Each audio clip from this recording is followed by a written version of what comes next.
해병대를 입대한 손자가 휴가를 나왔는데 얼굴이 피투성이가 되어 있었고 군대 내부에 폭행이 있다는 사실을 알게 된 그의 할아버지이자 해병대 3스타 출신의 노인이 제복을 다시 입고 군 부대를 찾아가면서 펼쳐지는 이야기입니다. 영상 시청 전에 구독과 좋아요 부탁드립니다. 저희에게 큰 힘이 됩니다. 초여름의 햇살이 아스팔트 위에서 부서지던 금요일 오후였다. 서울 서초동의 한적한 아파트 단지. 30년 넘게 한자리를 지켜온 낡은 아파트였지만 유독 한 집안은 아침부터 들뜬 공기로 가득했다. 귀신 잡는 해병의 산실, 포항 해병대 교육훈련단에서 7주의 훈련을 마치고 김포 이사단으로 자대 배치를 받은 이로운 이병의 첫 신병위로 휴가날이었기 때문이다. 로운의 어머니 김선희는 아들이 좋아하는 갈비찜을 냄비 가득 재우고 잡채에 들어갈 채소를 볶으며 연신 시계를 쳐다봤다. 아버지 이정우는 거실 소파에 앉아 신문을 보는 척했지만 눈은 현관문과 시계에 번갈아 꽂혀 있었다. 그리고 그들 부부의 맞은편 묵직한 가죽 소파에 앉아 말없이 바둑판을 내려다보는 노인. 바로 이 집안의 기둥이자 살아있는 역사, 예비역 해병대 중장 강철호였다. 로운이 올 때 다 됐는데. 선희의 혼잣말에 강철호는 미동도 없이 바둑돌을 옮겼다. 그의 시간은 손자의 귀환 시간에 맞춰져 있는 것이 아니라 그 자신의 내면 속 시계에 따라 흐르는 듯했다. 세월의 풍파가 깊게 새겨진 얼굴, 짧게 깎은 백발, 그리고 한 번도 굽은 적 없는 꼿꼿한 허리. 그는 군복을 벗은 지 15년이 넘었지만 여전히 그의 주변 3미터 안에는 범접할 수 없는 장군의 위엄이 서려 있었다. 아버님, 로운이 오면 제일 먼저 아버님께 인사드릴 겁니다. 얼마나 자랑스러워 하시겠어요. 사위인 이정훈이 어색한 침묵을 깨려 말을 건넸지만 강철호는 음하는 낮은 콧소리로만 답할 뿐이었다. 자랑스러운가? 물론이다. 하나뿐인 외손자가 자신의 뒤를 이어 붉은 명찰을 가슴에 단 것은 가문이 영광이었다. 하지만 그 자랑스러움의 이면에는 늘 한 조각의 불안감이 도사리고 있었다. 자신이 평생을 바친 그곳, 해병대라는 이름의 용광로가 때로는 누군가에게 지옥이 될 수도 있다는 것을 그는 누구보다 잘 알고 있었기 때문이다. 띵동응. 기다리던 소리에 모두가 현관으로 시선을 돌렸다. 김선희가 앞치마에 손을 닦으며 달려나갔고 이정훈도 자리에서 벌떡 일어났다. 문이 열리자 팔강모를 눌러쓴 채 어색하게 거수 경례를 붙이는 이로운이 서 있었다. 필승. 이병 이로운 2025년 6월 20일부로 신병위로 휴가를 명받았습니다. 이에 신고합니다. 필승. 아이고 내 새끼. 김선희는 아들의 경례가 끝나기도 전에 와락 끌어안았다. 이정훈도 아들의 어깨를 두드리며 고생했다 아들. 아주 멋있어졌어. 라며 등을 두드렸다. 로운은 어색하게 웃으며 가족들의 환대를 받았다. 그의 시선이 거실 소파에 앉아있는 할아버지에게 향했다. 강철호는 여전히 그 자리에 앉아 날카로운 눈빛으로 손자를 훑어보고 있었다. 할아버지께 인사드려야지. 로운은 긴장한 표정으로 거실 중앙으로 걸어갔다. 훈련소 입소 전 그에게 해병의 정신에 대해 일장연설을 했던 할아버지였다. 그리고 군 생활은 그 누구도 대신해 줄 수 없는 너만의 싸움이다. 비겁하게 숨지도 나약하게 무너지지도 말라고 신신당부했던 분이었다. 할아버지, 저 왔습니다. 필승. 우렁찬 목소리로 다시 한번 경례를 붙였다. 그제야 강철호는 자리에서 천천히 일어났다. 180cm가 넘는 로운의 키와 비슷했지만 풍기는 압도감은 비교가 되지 않았다. 강철호는 손자의 경례를 말없이 받았다. 그리고는 로운의 얼굴을 찬찬히 뜯어보기 시작했다. 햇볕에 그을려 검어진 피부, 굳게 담은 입술, 짧게 깎은 머리. 모든 것이 해병의 모습이었다. 하지만 강철호의 눈은 그 이면의 것을 보고 있었다. 눈빛이 죽었구나. 나직하지만 심장을 꿰뚫는 듯한 한마디였다. 로운의 어깨가 움찔했다. 아닙니다. 훈련 잘 받고 자대 적응도 잘하고 있습니다. 목소리엔 힘이 없고 걸음걸이는 부자연스러워. 어딘가 불편한 게냐? 아버님도 참 이제 막 도착했는데. 군 생활이 얼마나 힘들겠어요. 김선희가 아들을 감싸며 나섰다. 로운은 애써 밝은 표정을 지으며 가방을 내려놓았다. 괜찮아요, 엄마. 그냥 좀 피곤해서 그래요. 할아버지, 저 정말 괜찮습니다. 자대 선임분들도 다 좋으시고. 그때였다. 로운이 거실 바닥에 놓인 가방을 소파 옆으로 옮기려 허리를 숙이는 순간 윽 하는 낮은 신음이 터져 나왔다. 순간 그의 얼굴이 고통으로 하얗게 질렸다. 그 찰나의 순간을 강철호의 매서운 눈은 놓치지 않았다. 로운아, 왜 그래? 어디 아파? 아니야, 엄마. 그냥 갑자기 일어나서. 로운은 다급히 변명했지만 강철호는 이미 그의 앞으로 성큼성큼 다가와 있었다. 그의 눈빛은 더 이상 손자를 바라보는 할아버지의 눈이 아니었다. 부하의 상태를 점검하는 지휘관의 눈, 적의 위장을 꿰뚫어보는 야전 사령관의 눈빛이었다. 상에 벗어라. 네. 할아버지. 못 들었나. 상에 벗으라고 했다. 명령이었다. 거부할 수 없는 서늘한 기운이 담긴 명령. 이정훈과 김선희는 당황하여 어쩔 줄 몰랐고 로운은 새파랗게 질린 얼굴로 뒷걸음질 쳤다. 할아버지, 왜 그러세요? 저 정말 괜찮다니까요. 2번 말하게 하지 마라. 강철호의 목소리가 한 톤 더 낮아졌다. 집안의 공기가 얼어붙었다. 로운은 결국 체념한 듯 떨리는 손으로 전투복 상의 단추를 하나씩 풀기 시작했다. 전투복이 벗겨지고 안에 입은 해병대 특유의 녹색 디지털 무늬 티셔츠가 드러났다. 강철호는 턱짓으로 티셔츠마저 벗을 것을 명령했다.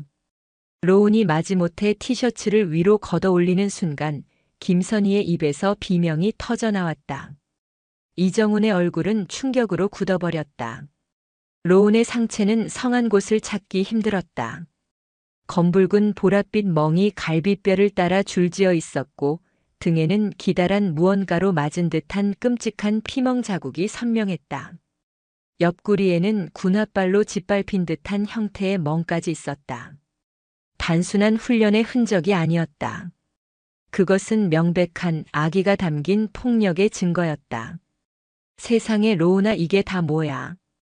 김선희는 아들의 몸을 차마 만지지도 못하고 주저앉아 오열했다. 이정훈은 주먹을 부들부들 떨며 치솟는 분노를 억지로 삼켰다. 하지만 강철호는 달랐다. 그는 소리치지도 분노를 터뜨리지도 않았다. 그의 얼굴에서는 모든 감정이 사라져 있었다. 그는 얼음장처럼 차가운 눈으로 손자의 몸에 새겨진 상처들을 하나하나 뜯어볼 뿐이었다. 마치 전장의 지도를 읽듯 상처의 종류와 위치, 형태를 통해 폭력의 가해자와 상황을 재구성하고 있었다. 갈비뼈의 멍은 주먹질, 등의 긴 자국은 강목이나 야구방망이, 옆구리의 멍은 군홧발. 단 한 명이 저지른 짓이 아니었다. 언제부터냐? 언제부터냐고 물었다. 자대 배치받고 이틀 뒤부터. 로운은 울음 섞인 목소리로 겨우 대답했다. 그의 어깨는 수치심과 고통으로 잘게 떨리고 있었다. 누구냐? 말씀드릴 수 없습니다. 이로운. 말하는 순간 저는 부대에서 살아남을 수 없습니다. 제 동기들도 위험해집니다. 제발 묻지 말아주세요, 할아버지.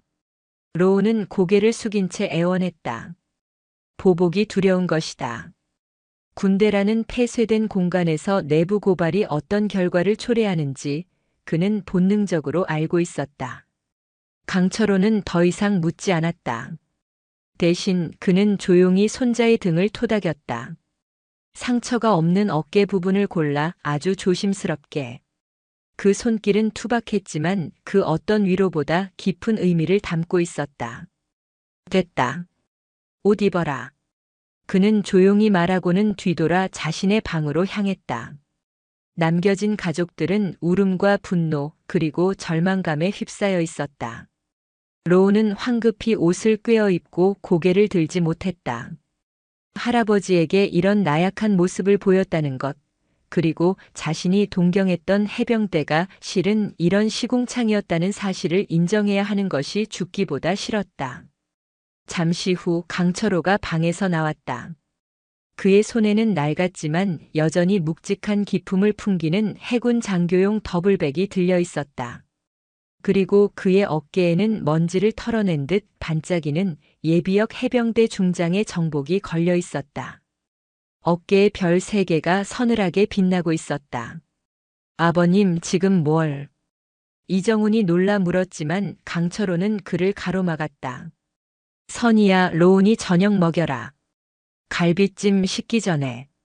아버지, 어딜 가시려고요? 김포. 짧고 단호한 대답이었다. 지금요? 이 밤에 말입니까? 안 됩니다, 아버지. 세상이 변했습니다. 아버지가 현역에 계실 때랑은 다르단 말입니다. 이정훈이 다급하게 그의 앞을 막아섰다. 비켜라. 정식으로 국방부에 민원을 넣고 절차를 밟아야 합니다. 이렇게 찾아가시는 건 절차? 강철호가 코웃음을 쳤다. 그의 눈빛은 이미 평범한 할아버지의 것이 아니었다.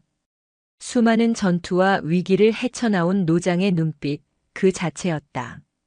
내 손자 몸에 새겨진 저 상처들이 바로 절차다. 저 멍자국 하나하나가 저놈들이 스스로 파괴한 군율이고 저 비명이 저들이 무시한 군법이다. 썩어 빠진 관료들이 서류 뭉치를 뒤적이며 시간을 허비하는 동안 내 손자와 같은 아이들은 지금 이 순간에도 어디선가 얻어맞고 있을 거다. 그는 사위의 어깨를 가볍게 밀쳤다. 육중한 바위가 움직이는 듯 했다. 내가 평생을 바쳐 지키려 했던 것은 깃발과 군복 나부랭이가 아니었다. 바로 저 아이들, 이 나라의 아들들이었다. 그런데 내 눈앞에서 내 새끼가 찢겨 발겨져 돌아왔다.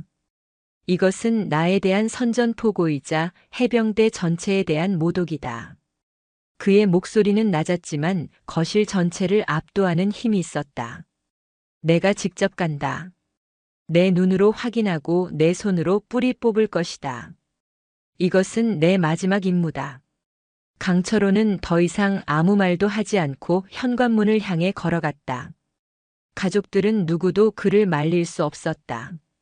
그의 등 뒤로 삼성 장군 정복에 달린 무수한 훈장들이 희미한 빛을 발하고 있었다. 그가 평생을 바쳐 얻은 명예와 영광의 증표들이었다. 그리고 오늘 밤 그 훈장들은 썩어버린 군의 심장을 겨누는 비수가 될 터였다. 15년간 잠들어 있던 전설이 포효하며 깨어나는 순간이었다. 강철호는 아파트 지하 주차장으로 내려갔다. 그의 발걸음은 75세 노인의 것이라고는 믿기지 않을 만큼 힘있고 절도 있었다. 그는 자신의 낡은 검은색 세단 옆에 멈춰 서서 휴대폰을 꺼내 들었다. 익숙하게 번호를 누르자 신호음이 2번 울리기도 전에 상대방이 전화를 받았다. 필승. 김동길 예비역 원사 강철호 사령관님 모실 준비하고 있었습니다.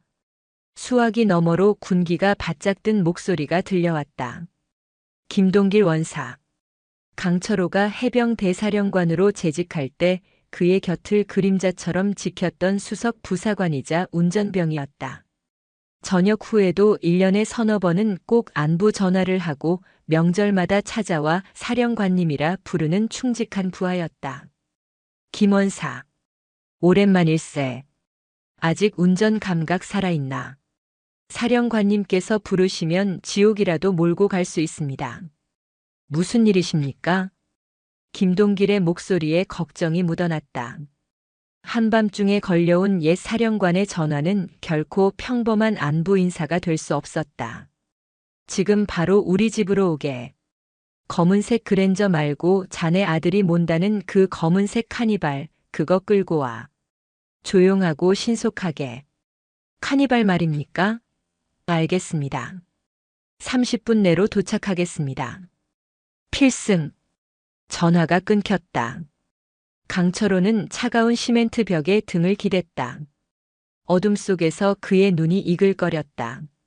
손자의 몸에 새겨진 멍들이 눈앞에 어른거렸다. 단순한 분노가 아니었다. 그것은 배신감이었다.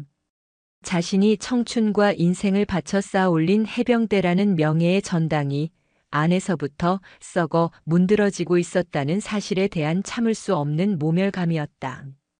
그는 잠시 눈을 감았다. 머릿속으로 김포 이사단의 지도가 선명하게 그려졌다. 정문 위병소의 위치, 사단 본부, 직할대, 그리고 예하 연대와 대대의 배치까지. 20년 전 그가 직접 지휘했던 부대였다.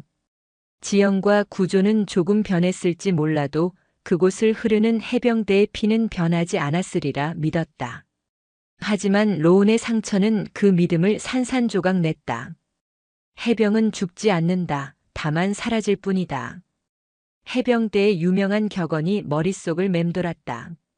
하지만 지금 그의 눈앞에서는 해병의 정신이 죽어가고 있었다. 선임의 폭력을 기강 확립으로 포장하고 후임의 고통을 나약함으로 치부하는 비겁한 그림자가 해병의 긍지를 좀먹고 있었다. 약 25분 후 지하 주차장으로 검은색 카니발 한 대가 소리 없이 미끄러져 들어왔다. 운전석에서 내린 것은 50대 후반의 다부진 체격의 사내, 김동길 원사였다. 그는 강철호의 앞에 서서 허리가 끊어지도록 경례를 붙였다. 필승, 김동길 원사 명 받들고 왔습니다. 고생이 많네. 강철호는 더블백과 정복을 뒷좌석에 실으며 말했다. 사령관님 용안이 좋지 않으십니다. 혹시 가면서 얘기하지. 목적지는 김포다. 해병대 이사단 정문. 김동길의 얼굴이 굳었다. 그는 더 이상 묻지 않고 운전석에 올라탔다. 강철호는 조수석에 앉아 안전벨트를 맸다. 카니발은 부드럽게 주차장을 빠져나와 서울의 밤거리로 합류했다. 로운이 녀석이 맞았다. 차량이 올림픽대로에 올라서자 강철호가 침묵을 깨고 입을 열었다. 김동길은 핸들을 쥔 손에 힘을 주었지만 표정의 변화는 없었다. 오늘 첫 휴가를 나왔는데 온몸이 멍투성이더군. 군홧발 자국에 몽둥이 자국까지. 사람이 아니라 샌드백이었어. 내가 알던 해병대는 그런 곳이 아니었네. 적에게는 악랄해도 전우의 등 뒤에 칼을 꽂는 비겁한 놈들이 아니었어. 내 손으로 뽑아낸 붉은 명찰이 이제는 고통의 낙인이 됐어. 강철호의 목소리에는 깊은 자책감이 묻어 있었다. 김동길은 백미러로 그의 얼굴을 흘끗 보았다. 평생 단 한 번도 나약한 모습을 보인 적 없던 강철 같은 사령관이었다. 그런 그가 흔들리고 있었다. 사령관님의 잘못이 아니십니다. 썩은 가지는 예나 지금이나 있었습니다. 다만 이번에는 그 가지가 사령관님의 심장을 쳤을 뿐입니다. 그 썩은 가지를 잘라내지 못한 건 내 책임이야. 내가 사령관 자리에 앉아 있을 때 더 철저하게 도려냈어야 했어. 전통이라는 이름으로 포장된 악습을, 기강이라는 명분으로 용납된 폭력을 그때 뿌리 뽑지 못한 것보다. 강철호는 차창 밖으로 스쳐 지나가는 한강의 야경을 바라보았다. 수많은 젊음이 저 강을 건너 서부 전선의 최전방으로 향했다. 그의 아들 그리고 이제 그의 손자까지. 그는 그들의 등을 밀며 대한민국을 부탁한다고 말해왔다. 하지만 정작 그들의 등을 지켜주지 못했다. 사령관님, 어떻게 하실 생각이십니까? 일단 눈으로 직접 봐야겠네. 로운이가 속한 중대, 그놈들이 사는 막사, 그리고 그놈들의 납작까지. 사단장에게 먼저 연락을.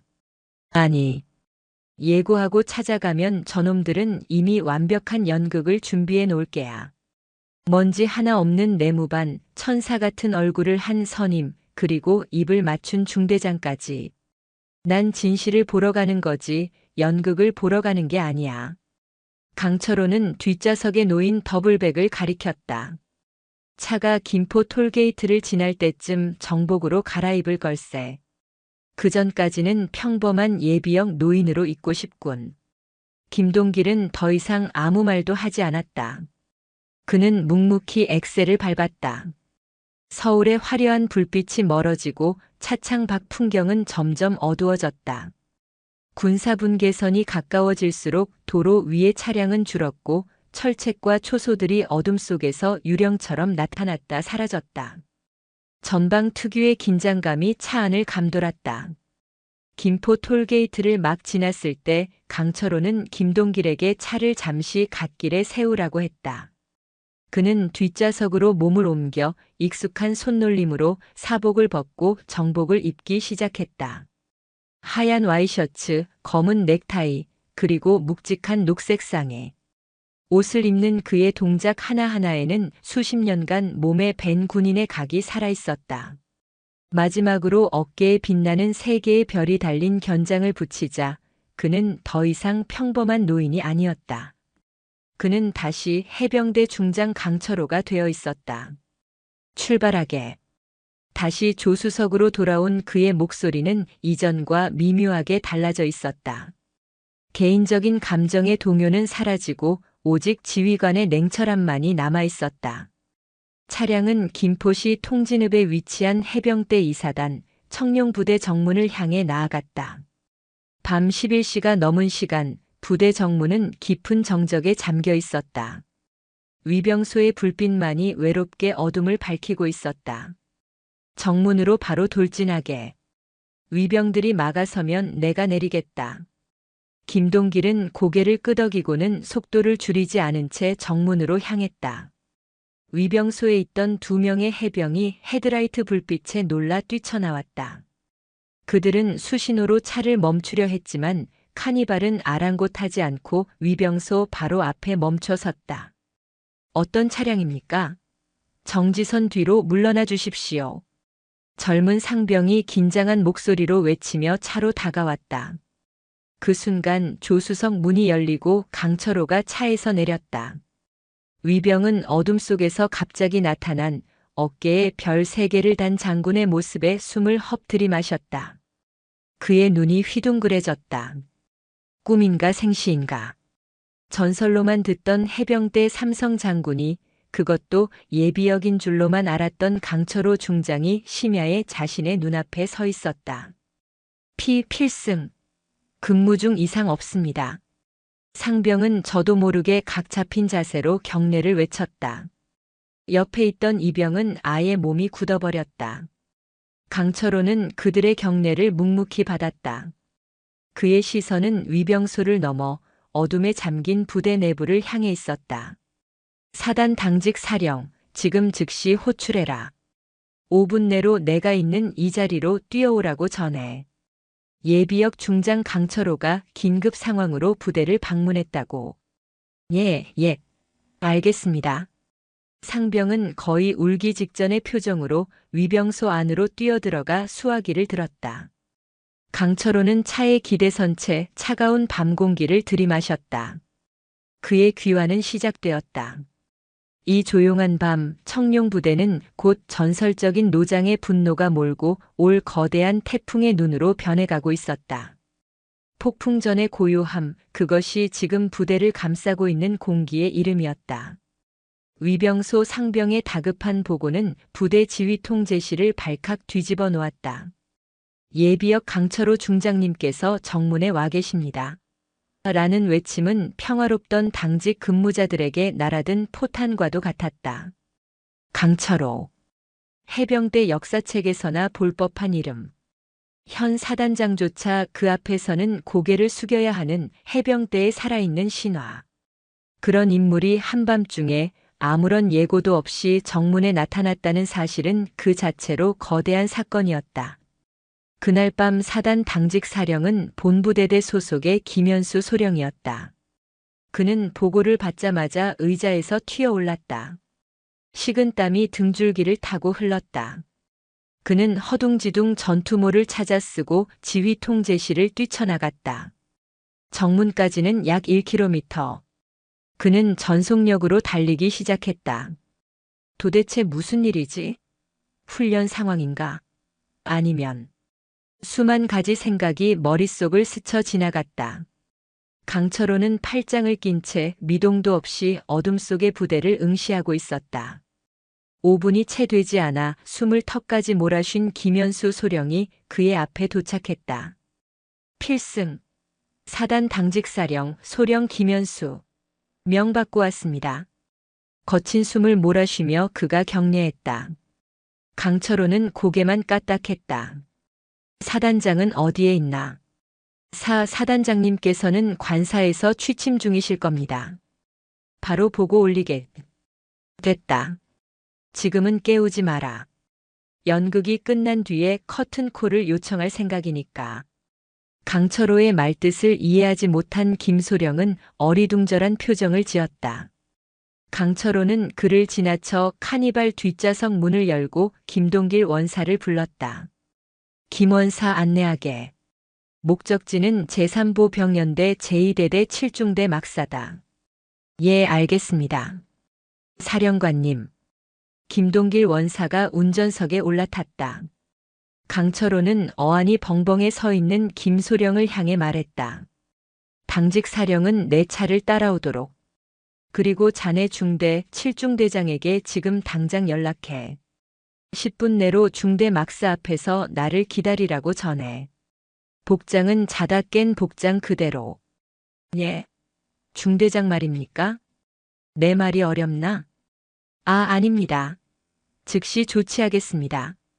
김소령은 다급히 휴대폰을 꺼내 중대장에게 전화를 걸었다. 강철호는 다시 카니발에 올라탔다. 차량은 위병소를 지나 부대 내부 도로로 진입했다. 당직 사령의 지프가 그 뒤를 허둥지둥 따랐다. 한밤중에 부대 내부는 고요했다. 불침번을 서는 병사들의 그림자만이 간간히 보일 뿐이었다. 하지만 그 고요함 아래 보이지 않는 통신망은 이미 들끓고 있었다. 강철호 중장이 떴다. 소문은 빛의 속도로 퍼져나가고 있었다. 7중대 막사 앞에 도착했을 때 중대장 박성철 대위가 다급하게 뛰어나오고 있었다. 그는 상의는 전투복이었지만 하의는 트레이닝복 바지 차림이었고 머리는 까치집을 지고 있었다. 당황한 기색이 역력했다. 차에서 내린 강철호의 삼성 장군 정복을 본 박대위의 얼굴은 하얗게 질렸다. 그는 거의 반사적으로 경례를 외쳤다. 필승, 7중대장 대위 박성철. 무슨 일로? 강철호는 그의 말을 끊었다. 그의 눈은 박대위의 눈을 꿰뚫을 듯이 응시했다. 자네가 이 중대 책임자인가? 예, 그렇습니다. 중대 병력 현황판 지금 당장 가져와. 예. 박대위는 막사 안으로 뛰어들어가더니 곧 벽에 걸려있던 병력 현황판을 통째로 뜯어왔다. 아크릴판에는 중대원들의 이름과 계급, 보직이 적힌 명패들이 붙어 있었다. 강철호는 김동길 원사가 비추는 손전등 불빛에 의지의 현황판을 훑어내려갔다. 그의 손가락이 2개의 이름 위에서 멈췄다. 상병 황룡, 상병 차두식. 이 2명 지금 어디에 있나? 황룡, 차두식 상병 말입십니까가 지금 취침 중일 겁니다. 박 대위의 목소리가 미세하게 떨렸다. 그는 불길한 예감에 휩싸였다. 중대 전 병력 5분 내로 막사 앞 연병장에 비상 소집시켜라. 복장은 활동복 차림. 열외 없다. 예. 전 병력 말입니까? 이 시간에 비상 소집은 박 대위는 사단장이나 연대장의 승인 없이는 불가능한 일이라고 말하려 했다. 하지만 강철호의 다음 한마디에 그는 입을 다물었다. 내가 직접 들어가서 깨울까? 서늘한 그 한마디에 박 대위는 등골이 오싹해졌다. 그는 옆에 서 있던 당직 부사관에게 다급하게 외쳤다. 뭐해? 당장 비상벨 눌러. 전 병력 비상 소집이다. 삐이그. 고요한 막사를 찢는 날카로운 비상벨 소리가 울려 퍼졌다. 잠에 빠져있던 병사들이 비명을 지르며 침상에서 튀어올랐다. 막사 전체가 아수라장이 되었다. 뭐야? 실제 상황이야? 전쟁 났어? 욕설과 고함이 뒤섞였다. 몇 분 후 잠이 덜 깬 병사들이 활동복 차림으로 허둥지둥 막사 밖으로 뛰쳐나와 연병장에 줄을 서기 시작했다. 그들 앞에는 어둠 속에서도 위압감을 풍기는 삼성 장군의 정복과 새파랗게 질린 중대장, 그리고 사단 당직 사령이 서 있었다. 병사들은 무슨 영문인지도 모른 채 공포에 질려 웅성거렸다. 전 병력 집합 완료했습니다. 박대위가 보고했다. 강철호는 말없이 병사들 앞을 천천히 걸었다. 그의 시선이 한 명 한 명의 얼굴을 훑었다. 그의 발걸음이 멈출 때마다 병사들은 숨을 죽였다. 마침내 그의 시선이 대열 한가운데 서 있는 두 명의 상병에게 고정되었다. 황룡과 차두식이었다. 둘은 애써 태어난 척했지만 눈동자는 불안하게 흔들리고 있었다. 상병 황룡, 상병 차두식. 열중쉬어. 강철호가 나직이 불렀다. 두 사람이 뻣뻣하게 열중쉬어 자세를 취했다. 다른 병사들의 시선이 모두 그들에게 쏠렸다. 이로운 이병을 안아. 순간 황룡의 얼굴 근육이 미세하게 경직되었다. 차두식은 고개를 푹 숙였다. 예, 알고 있습니다. 저희 중대 신병입니다. 황룡이 간신히 대답했다. 오늘 휴가를 나갔지. 그런 것으로 알고 있습니다. 강철호는 그들에게 한 걸음 더 다가섰다. 그의 그림자가 두 사람을 집어삼킬 듯 덮었다. 그 아이의 몸에 멍이 들어있더군. 아주 많이. 갈비뼈에는 주먹 자국이, 등에는 몽둥이 자국이, 옆구리에는 군홧발 자국이 선명하게 남아있었어. 연병장의 섬뜩한 침묵이 흘렀다. 병사들은 숨 쉬는 것조차 잊었다. 혹시 누가 그랬는지 짐작가는 바가 있나? 강철호의 목소리는 지극히 평온했지만 그 안에는 폭풍우가 휘몰아치고 있었다. 황룡은 입술을 깨물었다. 여기서 무너지면 끝장이었다. 잘못 보신 것일 겁니다. 저희 중대에는 어떠한 구타나 가혹행위도 없습니다. 이로운 이병은 훈련 중에 다친 것일 겁니다. 뻔뻔한 거짓말이었다. 강철호의 입가에 얼음장 같은 미소가 떠올랐다. 그런가? 그렇다면 다행이군. 내 손자가 거짓말을 한 모양이야. 하지만 확인은 해봐야겠지. 그는 뒤에 서 있던 김동길 원사를 향해 고갯짓했다. 김 원사는 카니발에서 의료용 키트처럼 보이는 작은 가방을 들고 왔다. 중대장. 예, 중장님. 여기 있는 황룡, 차두식 상병. 두 사람의 상의를 벗기고 신발과 양말도 모두 벗겨라. 지금 당장. 예. 그리고 중대 의무병을 불러. 저 두 사람 몸에 난 상처를 하나도 빠짐없이 확인하고 기록하게 할 걸세. 주먹을 휘두르면 주먹에도 상처가 남고 발길질을 하면 발에도 멍이 드는 법이지. 아주 기본적인 원리야. 황룡과 차두식의 얼굴이 새하얗게 질렸다. 그들의 주먹과 정강이에는 샌드백을 치고 발로 차며 생긴 미세한 멍과 상처들이 남아 있었다. 완벽한 증거였다. 싫습니다. 저희는 아무 잘못도 없습니다. 저희 인권을 침해할 권리는 없으십니다. 황룡이 발악하듯 소리쳤다. 그는 자신의 아버지가 국회의원이라는 사실을 믿고 있었다. 예비역 장군 따위가 자신을 함부로 건드릴 수 없으리라 생각했다.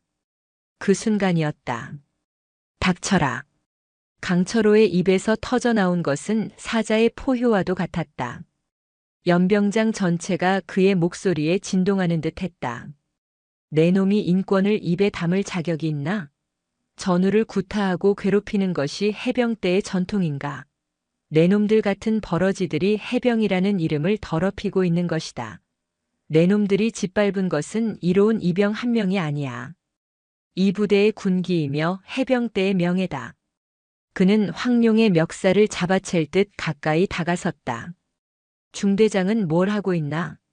당장 명령을 이행하지 못할까?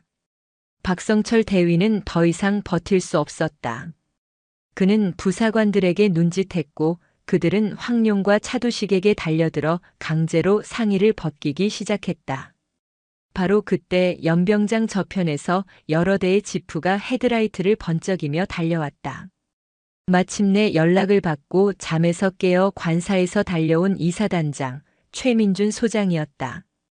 그는 강철호의 옛 부관 출신이었다. 차에서 내린 그는 눈앞의 광경에 아연실색했다. 사령관님, 이게 도대체 어찌된 일입니까? 최민준 소장이 황급히 강철호에게 달려오며 경례했다. 강철호는 그를 돌아보았다. 그의 눈빛은 실망과 분노로 가득 차 있었다. 최 소장, 자네가 책임지고 있는 부대 꼴이 이 모양이었나? 내가 자네를 이 자리에 앉힌 것은 이런 꼴을 보라고 한 게 아니었을 텐데. 죄송합니다. 소장이 부덕한 탓입니다. 최민주는 허리를 깊이 숙였다. 그는 감히 고개를 들 수 없었다. 지금부터 이 사건은 내가 직접 관할한다. 자네는 사단 헌병대와 수사과 감찰 인력을 총동원해. 이 중대의 모든 병사들을 1대1로 격리 신문하고 추가 피해자와 가해자를 색출해. 한 놈도 빠짐없이. 강철호는 황룡을 향해 턱짓하며 말을 이었다. 특히 저놈 황룡 상병. 아비가 국회의원이라고 믿고 날뛰는 모양인데 그 배경까지 낱낱이 파헤쳐. 이 사건을 축소하거나 은폐하려는 자가 있다면 그게 누구든 지휘고하를 막론하고 모두 군법에 따라 처리해. 그의 선언은 사형 선고와도 같았다. 이것은 단순한 구타 사건이 아니다. 군의 근간을 뒤흔드는 반역 행위다. 오늘 밤 우리는 썩은 뿌리를 도려내는 대수술을 시작한다. 강철호는 최민준 소장의 어깨를 강하게 움켜쥐었다. 정신 똑바로 차려, 최민준. 이건 자네와 나 그리고 해병대 전체의 명예가 걸린 전쟁이다. 한밤중에 해병대 이사단 연병장 위로 차가운 전운이 감돌고 있었다. 한 노병의 분노로 시작된 거대한 태풍은 이제 막 그 서막을 올리고 있었다. 새벽 4시. 해병대 이사단장실의 불은 꺼지지 않았다. 방금 전까지 전설적인 노장의 분노가 휘몰아쳤던 연병장과 달리 사단장실 내부는 폭풍의 눈처럼 고요했지만 그 긴장감은 칼날 위를 걷는 듯 아슬아슬했다. 최민준 소장은 뻣뻣하게 굳은 채 책상 앞에 서 있었고 그의 맞은편 소파에는 강철호 중장이 깊숙이 몸을 묻은 채 앉아 있었다. 정복 상의를 벗어 소파 팔걸이에 걸쳐둔 그의 모습은 조금 편안해 보였지만 눈빛만은 밤새 한숨도 자지 않은 맹수처럼 형형했다. 보고해. 강철호의 나직한 한마디에 최민주는 허리를 폈다. 예, 보고드리겠습니다. 현재 시각부로 사단 헌병대와 감찰 참모실 인원으로 구성된 특별수사팀을 소집 완료했습니다. 팀장은 헌병대장인 윤석현 중령이 맡고 제가 직접 지휘합니다. 7중대는 현재 전 병력 막사 대기 중이며 외부와의 연락은 차단된 상태입니다. 가해자로 지목된 황룡, 차두식 상병은 의무중대 내 격리병실에 수감 조치했으며 두 사람에 대한 신체 검증 및 증거물 확보 절차에 들어갔습니다. 신문은 날이 밝는 대로 시작할 예정입니다. 피해자인 이로운 이병의 진술을 먼저 확보하고 이후 7중대 전 병력을 대상으로 1:1 심층 면담을 진행하겠습니다. 최민준의 보고는 군더더기 없이 깔끔했다. 그는 강철호가 사단장 시절 발탁했던 유능한 작전 참모였고 지휘관이 무엇을 원하는지 정확히 파악하는 능력이 있었다. 하지만 강철호는 만족스럽지 않다는 듯 고개를 저었다. 틀렸어. 예. 순서가 틀렸다는 말이다. 이로우니 내 손자는 지금 피해자이면서 동시에 가장 취약한 존재야. 그 아이에게 가장 먼저 진술을 강요하는 것은 상처를 다시 헤집는 것과 같아. 가해자들은 이미 입을 맞췄을 테고 나머지 중대원들은 공포에 질려 있겠지. 그 상태에서 시작하면 진실은 더 깊은 곳으로 숨어버릴 뿐이다. 강철호는 자리에서 일어나 창가로 걸어갔다. 창밖으로 어슴풀의 동이 터오고 있었다. 최전방 부대의 새벽은 언제나처럼 비장한 고요함에 잠겨 있었다. 윤중령에게 전해. 첫 타겟은 황룡도 이로운도 아니다. 제3의 인물, 방관자들을 먼저 공략해야 한다. 방관자 말씀이십니까? 그래. 폭력을 직접 행사하지는 않았지만 그 모든 것을 지켜보고 침묵으로 동조했던 다수의 병사들. 그들의 죄책감을 먼저 파고들어야 해. 너희는 가해자가 아니지만 방관 역시 죄가 될 수 있다. 지금 진실을 말하면 선처하겠지만 끝까지 입을 다물면 가해자와 같은 죄로 다스리겠다. 이 메시지를 명확히 전달해라. 둑은 가장 약한 곳부터 무너지는 법이야. 최민주는 강철호의 전략에 감탄했다. 그는 단순히 분노에 차서 쳐들어온 것이 아니었다. 수십 년의 지휘 경험으로 다져진 노련한 전략가의 모습이었다. 그리고 중대장 박성철 대위, 행정보급관 원상필 상사. 그 두 사람부터 직무를 정지시키고 강도 높게 조사해. 부대 내에서 벌어진 일을 지휘관과 최선임 부사관이 몰랐다는 건 말도 안 되는 소리야. 몰랐다면 무능이고 알았다면 직무유기이자 공범이다. 그 둘의 입을 먼저 열게. 알겠습니다. 즉시 수정하여 지시하겠습니다. 이건 단순 폭행 사건이 아니야, 최 소장. 부패의 고리를 끊어내는 작전이다. 명심해. 같은 시각 사단 헌병대 조사실. 이제 막 임시 편성된 특별수사팀의 사무실에는 긴장감이 감돌았다. 헌병대장 윤석현 중령은 강철호의 새로운 지시를 전달받고 수사 계획을 전면 수정했다. 첫 면담 대상자 7중대 일생활관 소속 이로운 이병의 동기인 박준영 이병으로 한다. 신문실 말고 편안한 분위기의 상담실에서 진행해. 수사관은 베테랑인 김진철 상사, 자네가 맡게. 겁주지 말고 들어주는 데 집중해. 잠시 후 상담실로 불려온 박준영 이병은 공포에 질린 얼굴로 의자에 앉았다. 그의 앞에는 위압적인 수사관 대신 따뜻한 커피를 건네는 푸근한 인상의 김진철 상사가 앉아 있었다. 많이 놀랐지? 박 이병. 긴장 풀고. 그냥 아저씨랑 얘기한다고 생각해. 로운이하고는 훈련소도 같이 나왔다고 들었는데 많이 친한가? 예, 그렇습니다. 로운이 많이 다쳤더라. 나도 아들 가진 아비로서 마음이 영 안 좋더라고. 혹시 자네도 비슷한 일을 겪거나 본 적이 있나? 박준영은 입술을 깨물며 고개를 숙였다.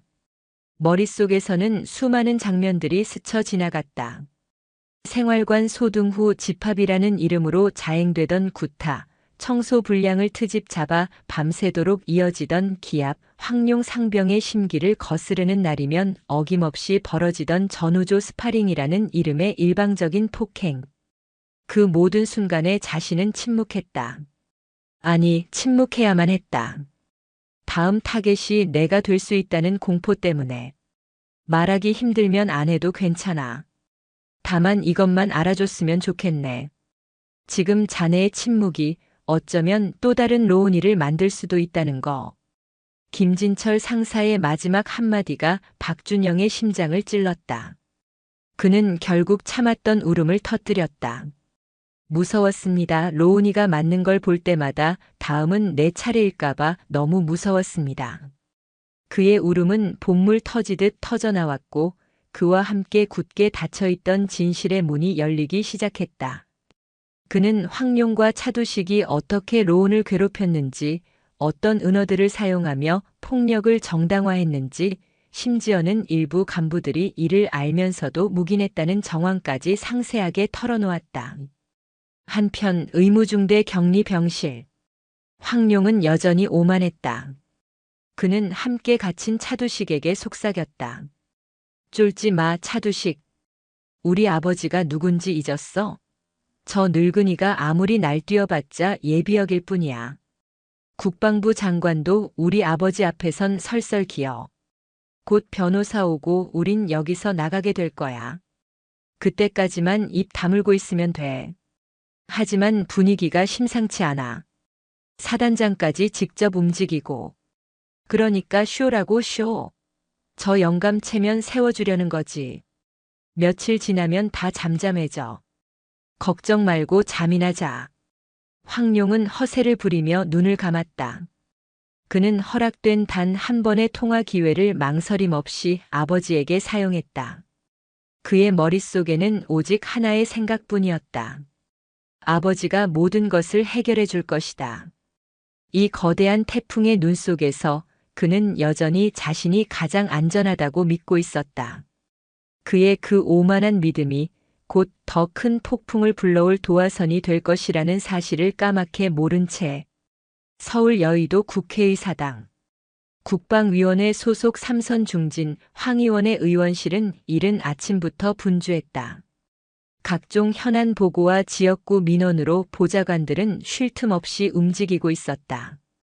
황 의원은 느긋하게 신문을 읽으며 아침 회의를 준비하고 있었다. 그의 권력은 군과 정치권 양쪽에 깊숙이 뿌리내리고 있었다. 그의 말 한마디에 군 장성의 인사가 바뀌고 국방 예산의 향방이 결정된다는 소문이 파다했다. 그때 그의 개인 휴대폰이 낮게 울렸다. 발신자 표시에 뜬 아들이라는 두 글자를 본 그의 미간이 살짝 찌푸려졌다. 군대에 간 아들의 전화는 반가움보다는 불안함의 신호일 때가 많았다. 무슨 일이냐? 수화기 너머로 황룡의 다급한 목소리가 들려왔다. 아버지, 저 좀 꺼내주세요. 웬 미친 영감이 부대에 쳐들어와서. 황룡은 자초지종을 설명했다. 물론 자신의 폭행 사실은 쏙 빼놓고 은퇴한 장군이 손자 편만 들며 부대를 뒤집어 놓고 있다는 식으로 교묘하게 왜곡했다. 이야기를 다 들은 황 의원의 얼굴은 싸늘하게 굳었다. 아들의 안위가 걱정되어서가 아니었다. 자신의 아들이 자신의 이름에 흠집을 낼 수도 있는 사건에 연루되었다는 사실에 대한 분노였다. 감히 누구도 건드리지 못했던 자신의 영역이 침범당했다는 불쾌감이었다. 알았다. 아무 말도 하지 말고 변호사가 갈 때까지 기다려. 그리고 그 영감 이름이 뭐라고 했지? 강철호 예비역 중장이라고 했습니다. 강철호. 황 의원은 그 이름을 되뇌었다. 해병대 출신이라면 모를 수 없는 이름. 하지만 그에게는 그저 골치 아픈 늙은이일 뿐이었다. 전화를 끄는 그는 즉시 비서실장을 불렀다. 지금 당장 해병대 이사단에서 벌어지고 있는 일 전부 파악해. 그리고 강철호라는 예비역 중장, 그 사람 뒷조사해. 가족 재산, 과거 경력까지 뭔지 하나까지 다 털어와. 두 번째, 국방부 장관과 해병 대사령관에게 내 이름으로 전화를 넣어. 불필요한 마찰은 피하는 게 좋을 거라고 점잖게 경고해. 세 번째, 우리랑 가까운 언론사 몇 군데에 소스를 풀어. 전관예우의 폐해, 퇴역 장군의 도 넘은 갑질 같은 자극적인 제목으로 프레임을 우리에게 유리하게 바꿔야 해. 황 의원의 지시는 신속하고 체계적이었다. 그는 이 사건을 아들의 폭행 사건이 아닌 구시대 군인의 월권 행위와 신세대 장병의 인권 문제로 변질시킬 작정이었다. 보이지 않는 손이 움직이기 시작했다. 몇 시간 지나지 않아 인터넷 포털 사이트의 정치 섹션에 첫 기사가 올라왔다. 단독 예비역 삼성 장군 손자 문제로 현역 부대 쑥대밭 과잉 수사 논란. 기사의 내용은 교묘했다. 강철호의 한밤중 방문을 사적 감정을 앞세운 위력 과시로 묘사했고 전 병력 비상 소집을 비인권적 단체 기합으로 몰아갔다. 손자의 멍은 군 생활 중 흔히 있을 수 있는 사소한 다툼으로 축소되었고 황룡은 성실한 모범 병사로 둔갑했다. 댓글창은 순식간에 전쟁터가 되었다. 군대가 군대다워야지 애들 장난인가?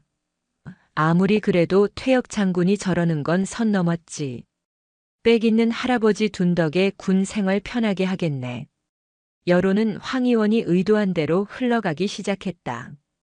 로운의 부모는 인터넷을 뒤덮는 악의적인 기사들을 보며 피가 거꾸로 솟는 기분을 느꼈다.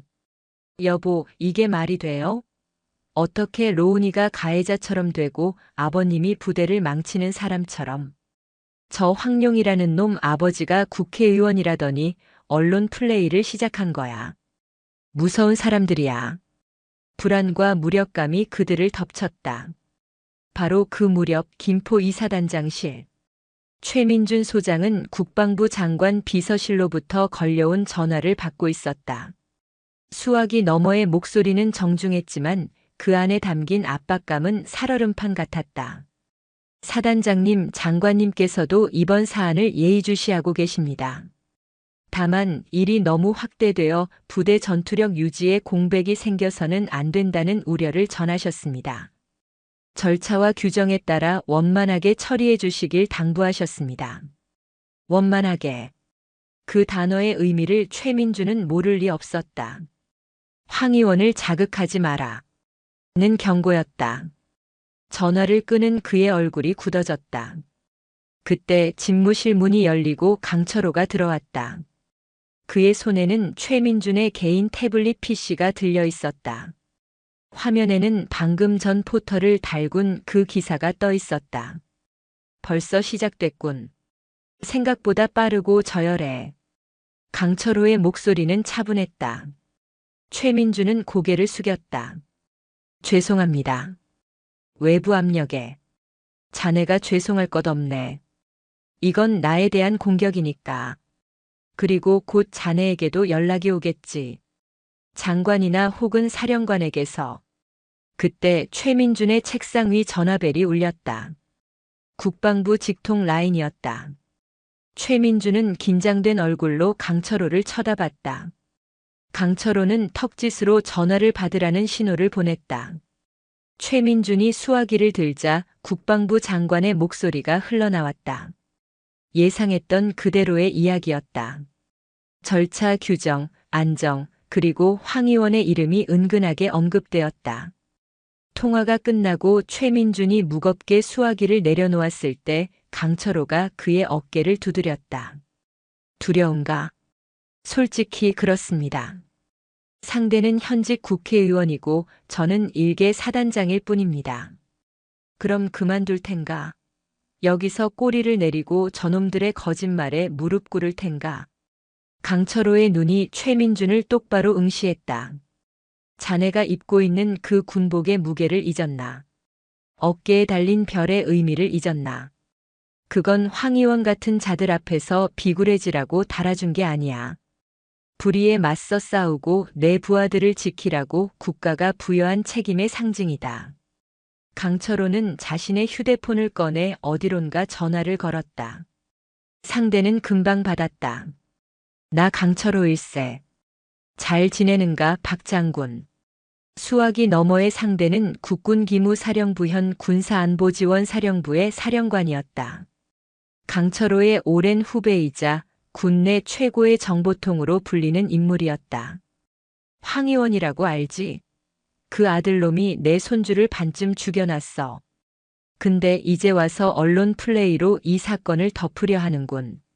부탁이 있네. 황 의원, 그 인간 뒷조사 다시 한번 싹 털어주게. 특히 최근 방산업체들과의 부적절한 커넥션, 뇌물수수 혐의. 자네들이 이미 내사하고 있던 자료들 전부 수면 위로 올릴 준비를 해. 이건 더 이상 해병대만의 싸움이 아니야. 군 전체의 명예를 건 싸움이다. 전화를 끄는 강철호는 최민준을 돌아보았다. 저들이 언론으로 싸움을 건다면 우리는 진실로 맞서 싸울 걸세. 저들이 정치적 압력을 넣는다면 우리는 군의 원칙으로 응수할 거야. 기억하게, 최 소장. 가장 강한 무기는 진실과 명분이야. 그리고 그 둘은 지금 우리 손에 있네. 보이지 않는 손의 공격은 거셌지만 강철호라는 거대한 방패는 흔들림이 없었다.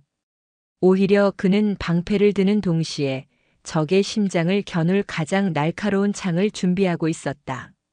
전쟁의 국면은 이제 막 2라운드로 접어들고 있었다. 황 의원의 언론 플레이는 분명 효과가 있었다.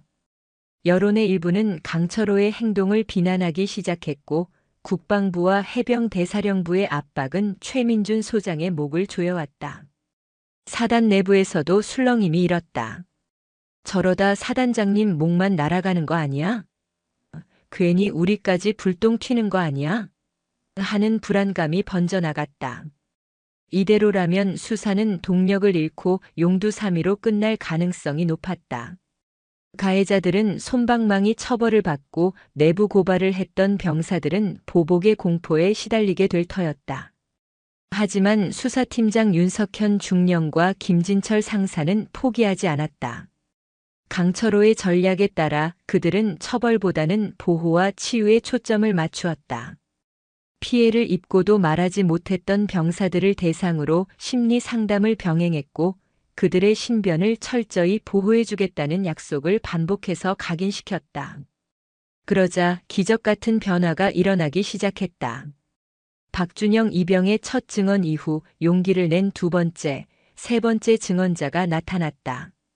그들은 처음에는 주저했지만 수사팀의 진심 어린 태도와 강철호 장군님이 뒤에 있다는 믿음 속에 굳게 닫았던 입을 열기 시작했다.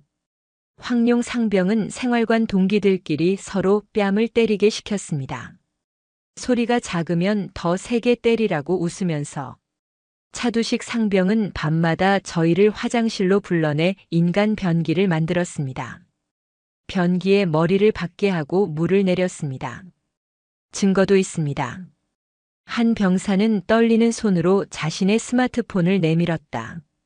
그 안에는 황룡이 후임병의 머리를 장난처럼 툭툭 치며 조롱하는 짧은 영상이 담겨 있었다. 또 다른 병사는 아무도 모르게 써온 작은 수첩을 제출했다. 거기에는 언제, 어디서, 누구에게 어떤 폭행을 당했는지 날짜와 시간까지 꼼꼼하게 기록되어 있었다. 핏자국이 희미하게 번져 있는 페이지도 있었다. 둑은 무너졌다. 공포의 댐에 갇혀있던 진실의 물줄기가 본물처럼 터져나온 것이다. 하루 이틀 만에 수십 건의 증언과 증거물들이 쏟아졌다. 황룡과 차두식의 폭행은 이로운 이병에게만 국한된 것이 아니었다. 그들은 자신들의 쾌락을 위해 부대 내에 작은 왕국을 건설하고 폭군처럼 군림해왔다. 사건의 실체는 언론이 보도한 사소한 다툼과는 차원이 다른 조직적이고 악질적인 범죄였다. 윤석현 중령은 산더미처럼 쌓인 진술서를 들고 최민준 소장에게 달려갔다. 사단장님, 이것 보십시오. 홍수가 났습니다. 한편 이로운은 사단 의무대 1인실에 머물며 치료를 받고 있었다. 몸의 상처는 약을 바르고 쉬면서 조금씩 나아졌지만 마음의 상처는 깊었다. 악몽에 시달렸고 작은 소리에도 움찔움찔 놀랐다. 자신이 이 모든 일의 원인이 된 것만 같아 죄책감에 시달렸다. 그때 병실 문이 열리고 강철호가 들어왔다. 몸은 좀 괜찮으냐? 네, 할아버지. 로우는 침대에서 일어나려 했다. 강철호는 손을 저어 그를 다시 눕혔다. 그는 로운의 침대 옆 작은 의자에 앉았다. 두 사람 사이에는 어색한 침묵이 흘렀다. 조사를 위한 면담이 아닌 할아버지와 손자로서의 첫 대면이었다. 미안하다. 강철호가 먼저 입을 열었다. 로운은 놀라 할아버지를 쳐다봤다. 평생 누구에게도 사과하는 모습을 보인 적 없는 분이었다. 내가 너를 해병대에 보내지 말았어야 했다. 아니, 보냈더라도 이런 썩은 곳으로 보내지는 말았어야지. 내가 자랑스러운 해병이 되길 바랐는데 오히려 내가 너를 지옥으로 밀어넣은 셔미가 됐구나. 이 늙은이를 용서해라. 강철호의 눈가에 희미한 물기가 어렸다. 로운의 눈에서도 눈물이 흘러내렸다. 아니에요, 할아버지. 할아버지 잘못이 아니에요. 제가 더 강하지 못해서. 아니다. 넌 약하지 않았어. 그 지옥 같은 상황에서 버텨낸 것만으로도 넌 충분히 강하다. 비겁하게 도망치지도 극단적인 선택을 하지도 않았어. 넌 해병이다, 로우나. 그 어떤 놈들보다도 진짜 해병이야. 할아버지의 따뜻한 위로에 로우는 참았던 울음을 터뜨렸다. 강철호는 그런 손자의 어깨를 묵묵히 다독여 주었다. 한참을 울던 로운이 눈물을 닦고 입을 열었다. 할아버지, 저 도망치지 않을래요. 제가 겪었던 일, 봤던 일 전부 다 제대로 증언하고 싶어요. 그래서 저 같은 사람이 다시는 안 나오게 그렇게 만들고 싶어요. 비록 몸은 망가졌지만 진짜 할아버지가 자랑스러워하는 해병이 되고 싶어요. 그의 눈빛은 더 이상 공포에 질린 피해자의 눈이 아니었다. 상처를 딛고 일어서려는 전사의 눈빛이었다. 강철호는 손자의 얼굴을 보며 희미하게 미소 지었다. 다음 날 오후 강철호는 최민준 소장에게 한 가지를 요청했다. 사단 전체 방송을 통해 자신이 직접 병사들에게 연설을 하고 싶다고. 최민준은 망설임 없이 승낙했다. 사단전 장병에게 고한다. 나는 예비역 해병 중장 강철호다. 강철호의 낮고 힘있는 목소리가 이사단 내 모든 막사와 사무실 훈련장의 스피커를 통해 울려 퍼졌다. 모든 병사들과 간부들은 하던 일을 멈추고 스피커에 귀를 기울였다. 나는 오늘 여러분의 선배 해병으로서 그리고 한 명의 늙은 군인으로서 여러분에게 말하고자 한다. 여러분 가슴에 달린 그 붉은 명찰은 무엇인가? 그것은 단순한 천조각이 아니다. 그것은 6.25 전쟁 당시 인천 상륙작전의 가장 선봉에서 적진을 향해 돌격했던 선배들의 피와 땀으로 물든 것이다. 베트남 정글에서 귀신 잡는 해병의 신화를 썼던 영웅들의 함성이 담겨 있는 것이다. 그의 목소리는 차분했지만 듣는 이의 심장을 울리는 힘이 있었다. 그런데 그 명예로운 붉은 명찰을 달고 적이 아닌 내 전우에게 주먹을 휘두르는 자가 있다면 그는 해병이 아니다. 그는 군복 입은 겁쟁이에 불과하다. 약한 후임을 괴롭히는 것으로 자신의 나약함을 감추려는 비겁자일 뿐이다. 선임의 폭력을 전통이라는 이름으로 대물림하는 것은 해병의 자부심이 아니라 수치스러운 악습을 계승하는 것이다. 그의 목소리가 점차 높아졌다. 진정한 해병의 강함은 나보다 약한 전우의 어깨를 감싸주고 쓰러진 동기를 일으켜 세우는 것에서 나온다. 함께 훈련하고 함께 땀 흘리고 함께 이 나라의 서쪽 바다를 지키는 여러분 모두는 서로에게 생명을 맡긴 전우다. 우리는 적과 싸우기 위해 여기에 있는 것이지 우리끼리 싸우기 위해 여기에 있는 것이 아니다. 연설은 길지 않았다. 하지만 그 마지막 말은 모든 장병들의 가슴에 비수처럼 꽂혔다. 나는 오늘 이 자리에서 여러분에게 맹세한다. 이 늙은 군인의 남은 명예를 모두 걸고 해병대의 명예를 더럽히는 모든 부조리와 폭력을 뿌리 뽑을 것이다. 여러분이 다시 한번 그 붉은 명찰을 자랑스럽게 여길 수 있도록 만들 것이다. 이것은 나의 약속이자 여러분 모두와 함께 지켜나가야 할 우리 해병의 맹세다. 필승. 연설이 끝나자 부대 전체는 잠시 깊은 침묵에 휩싸였다. 그리고 곧 여기저기서 나지막한 응답이 터져나왔다. 조사실에서 진술을 하던 병사도, 막사에서 방송을 듣던 병사도, 경계 근무를 서던 초병도 모두가 자신도 모르게 입을 열었다. 필승. 그것은 외부의 압력과 내부의 불안에 흔들리던 해병대 이사단의 영혼이 한 노장의 진심 어린 외침에 응답하는 소리였다. 여론전과 정치적 압력으로 유리한 고지를 점령했다고 믿었던 황 의원의 보이지 않는 손은 모든 해병의 가슴에 새겨진 붉은 명찰의 맹세 앞에서 힘을 잃어가고 있었다. 전쟁의 향방은 이제 명확해지고 있었다. 황 의원의 보이지 않는 손이 만들어낸 언론의 파도는 거셌다. 강철호는 손주 바보 퇴역 장성, 시대착 오적 꼰대로 이로우는 나약하고 과장된 엄살쟁이로 둔갑했다. 진실은 교묘한 프레임 속에 갇혀 힘을 잃어가고 있었다. 여론은 분열되었고 군 수뇌부는 정치적 부담감에 진퇴양난에 빠졌다.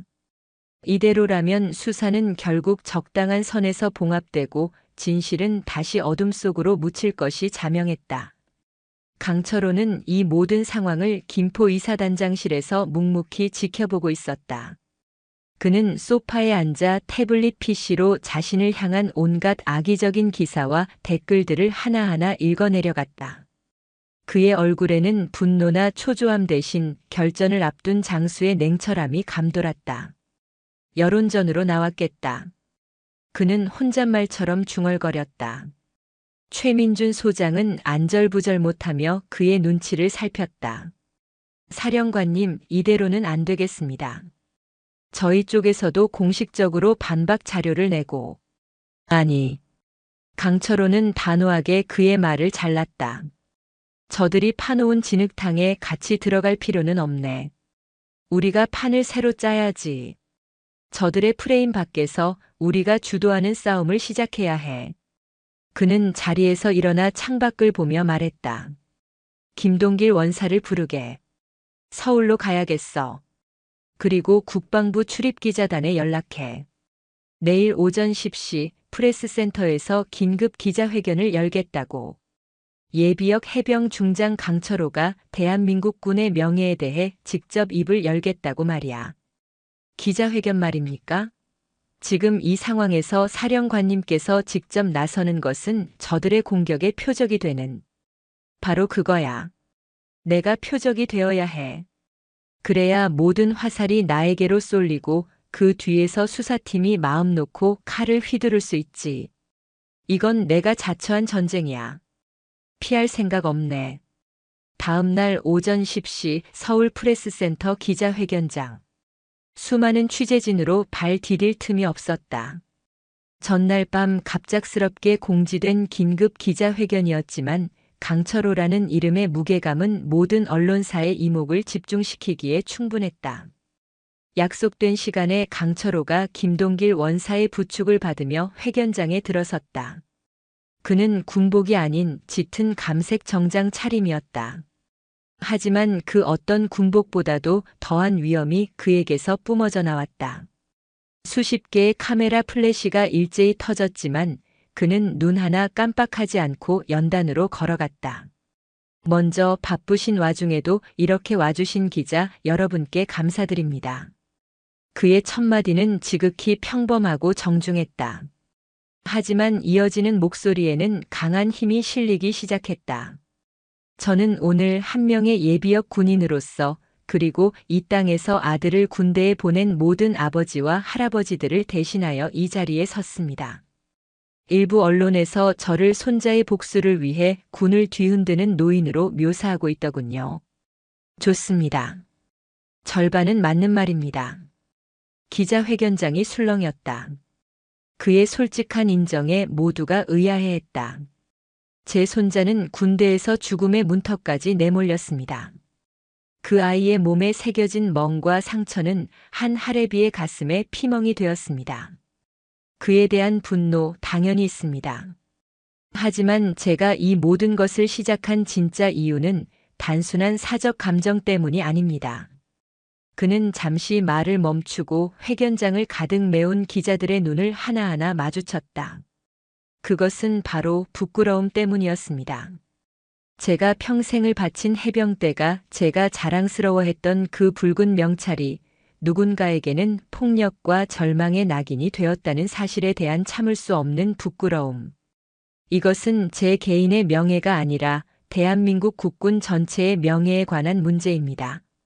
그의 목소리가 높아졌다. 여러분의 아들, 동생, 손자들이 지금 이 순간 복무하고 있는 군대가 과연 안전하다고 믿으십니까? 원래 군대란 그런 곳이라는 말로 조직적인 폭력과 비인간적인 모욕을 언제까지 외면하시겠습니까? 이것은 군대 내의 사소한 다툼이 아닙니다. 이것은 한 젊은이의 영혼을 파괴하는 명백한 범죄입니다. 그는 연설을 잠시 멈추고 김동길 원사에게 서류 봉투 하나를 건네받았다. 이 자리에서 피해자의 신원을 공개하거나 자극적인 사진을 보여드릴 생각은 없습니다. 다만 군 병원에서 발급한 공식적인 진단서의 일부 내용을 여러분께 공개하겠습니다. 그는 안경을 고쳐 쓰고 서류를 읽어내려갔다. 다발성 늑골 타박상, 등 근육 파열, 고막 손상 의증, 외상 후 스트레스 장애, 이것이 여러분이 사소한 다툼이라고 말하는 것의 결과입니다. 이것이 성실한 모범 병사가 나약한 후임에게 베푼 군기 교육의 실체입니다. 회견장에는 무거운 침묵이 흘렀다. 기자들은 충격에 휩싸여 그의 말을 받아 적었다. 그리고 더 중요한 사실이 있습니다. 강철호는 결정적인 한 방을 날릴 준비를 했다. 이번 조사를 통해 이 사건이 단순히 몇몇 불량한 병사들의 일탈 행위가 아님이 드러나고 있습니다. 이것은 부대 내에 만연한 폭력 문화를 묵인하고 방조한 지휘 체계의 문제이며 더 나아가 그 뒤에서 자신의 권력을 이용해 진실을 은폐하려는 군 외부에 보이지 않는 손이 개입한 정황까지 포착되었습니다. 보이지 않는 손. 그는 황 의원의 이름을 직접 거론하지 않았다.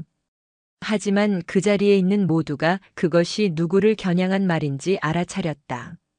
황 의원에 대한 선전포고였다. 저는 국방부 장관과 군 수뇌부에 공식적으로 요청합니다. 이 사건을 일개 사단 차원이 아닌 국방부 조사본부가 직접 지휘하는 합동수사본부로 격상시켜 주십시오. 지휘고하를 막론하고 성역 없는 수사를 통해 군의 썩은 뿌리를 완전히 도려내 주십시오. 그것만이 무너진 군의 명예를 바로 세우고 국민의 신뢰를 되찾는 유일한 길입니다. 기자회견은 끝났다. 하지만 그 파장은 이제부터 시작이었다. 강철호가 던진 폭탄은 대한민국 전체를 뒤흔들었다. 여론은 순식간에 뒤집혔다. 퇴역 장군의 갑질 프레임은 힘을 잃고 군 내부 부조리 척결과 권력형 비리 의혹이 사회의 가장 뜨거운 이슈로 떠올랐다. 청와대 국민청원 게시판에는 강철호 장군을 지지한다. 성역 없는 수사를 촉구한다는 청원이 빗발쳤다. 궁지에 몰린 것은 이제 황 의원이었다.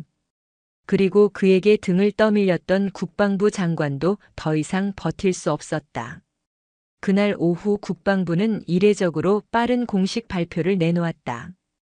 해병대 2사단에서 발생한 폭행 사건의 중대성을 인지하여 금일부로 국방부 조사본부를 주축으로 한 특별 합동수사단을 편성, 사건의 지휘권을 이관하여 한 점 의혹 없는 철저한 수사를 진행할 것을 약속드립니다. 강철호의 역공은 완벽하게 성공했다.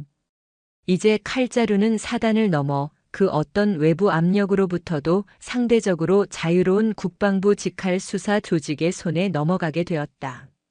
황 의원의 성벽을 무너뜨릴 공성추가 마침내 성문 앞에 당도한 순간이었다. 국방부 조사본부가 지휘하는 특별 합동수사단의 등장은 해병대 2사단에 또 다른 차원의 충격을 안겨주었다. 사단 헌병대가 같은 집 식구를 대하는 온정주의의 가능성이 조금이라도 있었다면 합수단 수사관들은 피도 눈물도 없는 저승사자와 같았다. 그들은 해병대 내부의 기수 문화나 전우회 같은 감성적 논리에 전혀 영향을 받지 않았다. 오직 법과 증거 그리고 원칙만이 그들의 무기였다. 가장 먼저 철퇴를 맞은 것은 기존의 지휘 라인이었다. 합수단은 도착과 동시에 칠중대장 박성철 대위와 행정보급관 원상필 상사에 대한 구속영장을 집행했다. 직무유기와 직권남용, 그리고 위계에 의한 수사방해 혐의였다. 그들이 병사들을 회유하고 입을 맞추려 했던 정황들이 속속 드러났기 때문이다. 사단 창설 이래 현역 장교와 부사관이 부대 내 폭행 사건의 공범으로 구속되는 것은 처음 있는 일이었다. 팔에 수갑이 채워진 채 헌병대 차량에 오르는 박 대위의 망연자실한 모습을 칠중대원들은 숨죽인 채 지켜보았다. 그들에게는 그 어떤 동정심도 남아있지 않았다. 그리고 마침내 황룡과 차두식에게도 정식 구속영장이 발부되었다. 특수폭행, 공동폭행, 강요, 모욕 등 10가지가 넘는 죄목이 적시되었다. 그들은 더 이상 의무중대 격리병실이 아닌 경기도 이천에 위치한 국군교도소로 이감되었다. 아버지라는 방패가 완전히 찢겨나갔음을 깨달은 황룡은 이송되는 차 안에서 비로소 공포에 질려 울부짖었지만 차가운 수사관의 눈빛은 변하지 않았다. 황의원의 성벽은 안에서부터 무너져 내리고 있었다. 설상가상으로 강철호가 쏘아 올린 보이지 않는 손이라는 화두는 언론과 야당의 좋은 먹잇감이 되었다. 황 의원의 과거 방산업체 유착 의혹들이 다시 수면 위로 떠올랐고 검찰에서도 관련 내사를 제기했다는 소문이 파다했다. 그를 따르던 동료 의원들은 하나둘씩 거리를 두기 시작했다. 그의 사무실로 향하던 기업인들의 발길도 뚝 끊겼다. 권력의 정점에서 세상을 호령하던 그는 순식간에 사면 초가에 빠진 신세가 되었다. 다급해진 황 의원은 마지막 카드를 꺼내들었다. 그는 모든 인맥을 동원해 강철호의 개인 연락처를 알아냈고 직접 그에게 만남을 요청했다. 아들의 죄를 책임지려는 아버지로서 피해자와 그 가족에게 사죄하고 싶다는 명분이었다. 약속 장소는 서울 시내의 한적한 한정식집 별실이었다. 먼저 도착한 황 의원은 초조하게 담배만 태우고 있었다. 며칠 사이 그의 얼굴은 반쪽이 되어 있었다. 잠시 후 강철호가 혼자 방으로 들어섰다. 황 의원은 자리에서 벌떡 일어나 90도로 허리를 숙였다. 제가 죽을 죄를 지었습니다, 장군님. 아들을 잘못 키운 제 불찰입니다. 부디 너그러이 용서해 주십시오. 그는 테이블 아래에 준비해 온 두툼한 돈 봉투와 고가의 선물이 담긴 쇼핑백을 슬며시 내밀었다. 이것은 제 성의입니다. 로운 학생의 치료비와 정신적 피해 보상금으로 써주십시오. 원하신다면 이보다 더한 것이라도. 강철호는 그가 내민 것들을 거들떠보지도 않았다. 그는 황 의원의 맞은편에 조용히 앉아 차가운 눈으로 그를 응시했다. 자리에 앉으시죠, 황 의원님. 그의 목소리에는 어떠한 감정도 실려 있지 않았다. 황 의원은 마지못해 자리에 앉았다. 의원님은 지금 2가지를 착각하고 계십니다. 강철호가 입을 열었다. 첫째, 나는 당신 아들의 죄를 용서하고 말고 할 위치에 있는 사람이 아니오. 죄는 법이 심판하는 것이지 피해자 가족이 용서하는 게 아닙니다. 둘째, 그의 눈빛이 칼날처럼 날카로워졌다. 당신은 지금 아들을 걱정하는 아버지의 모습으로 온 게 아니야. 당신은 자신의 범죄를 덮기 위해 아들의 죄를 이용하는 파렴치한 공범의 모습으로 이 자리에 앉아 있어. 말씀이 지나치십니다, 장군님. 제가 무슨... 닥치시오. 강철호의 일갈에 방 안의 공기가 얼어붙었다. 당신 아들이 왜 그런 괴물이 됐는지 아시오? 바로 당신을 보고 배웠기 때문이요. 법 위에 군림하려는 당신의 오만함을, 힘없는 사람을 짓밟아도 된다는 당신의 그 천박한 특권의식을 당신 아들은 군대라는 작은 왕국에서 그대로 따라 한 것뿐이야. 황룡은 당신의 아들이자 당신이 만들어낸 최악의 작품이란 말이오. 황 의원은 아무 말도 하지 못했다. 그의 얼굴은 하얗게 질려 있었다. 내 손자는 돈 몇 푼으로 살 수 있는 영혼이 아니오. 당신이 저지른 죄의 대가 또한 그깟 돈 봉투로 흥정할 수 있는 게 아니란 걸 아직도 모르시겠소?